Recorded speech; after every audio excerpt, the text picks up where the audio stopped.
L'exposition Parfums de Chine, la culture de l'encens au temps des empereurs est un projet qui remonte à 2015. C'est le fruit d'une rencontre avec le directeur du musée de Shanghai, le musée Czarnowski, le musée des arts asiatiques de la ville de Paris, et pendant plus de 2 ans, nous avons travaillé ensemble pour réaliser cette exposition originale sur ce thème nouveau.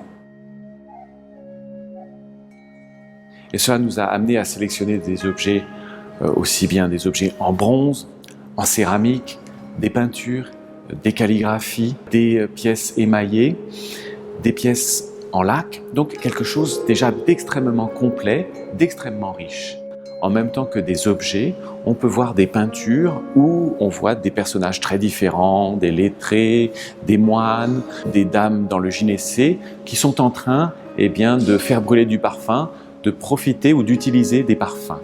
Mais pour aller jusqu'au bout de ce projet, il fallait aussi que notre public puisse ressentir, avoir une véritable expérience olfactive. Frédéric Aubringer a sélectionné 4 parfums anciens de chaque époque. Il a aussi proposé des conversions pour les proportions. Et à partir de ces recettes, François Demachy, il a essayé de réinterpréter ces recettes anciennes pour s'en approcher le plus possible. Et il a créé un parfum qui est inspiré par la culture chinoise ancienne, mais qui soit adapté au goût contemporain. On s'aperçoit qu'il n'a fait qu'ajouter 3 ingrédients à une recette de la dynastie des Qing qui était utilisée dans la cité interdite par l'impératrice. Guéroi, Moliroi.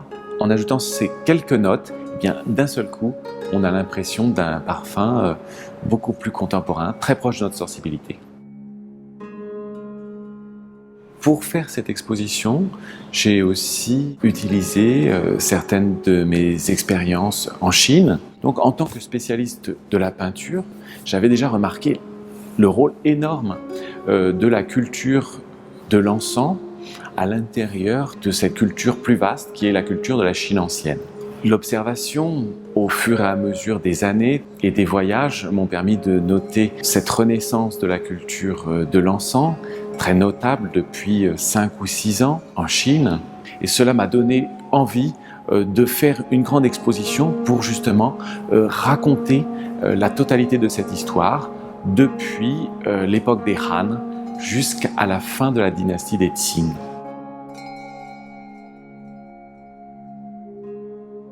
Le musée est l'un des plus anciens musées de la ville de Paris. Il a été créé par Henri Czarnowski au retour de son voyage en Asie au XIXe siècle, au début des années 1870. Et donc, cette maison, cet hôtel particulier a été créé pour montrer des collections. Le lieu le plus original du musée, c'est la grande salle au premier étage où Henri Czarnowski a choisi d'exposer ses collections d'art asiatique autour d'un Bouddha monumental. Pendant plus de 100 ans d'histoire des expositions, la moitié des expositions étaient consacrées à l'art chinois. Et ils ont été consacrés à la fois à la Chine ancienne, mais aussi depuis le milieu du XXe siècle, très souvent à la peinture moderne et contemporaine. Alors cette expérience, elle s'est poursuivie avec des échanges très nombreux avec les musées chinois depuis les années 90, dans le cadre de la réforme Geige-Kaifang. Ces échanges très intenses avec les musées chinois, ils font partie de notre histoire et bien sûr, nous espérons qu'ils vont se multiplier à l'avenir.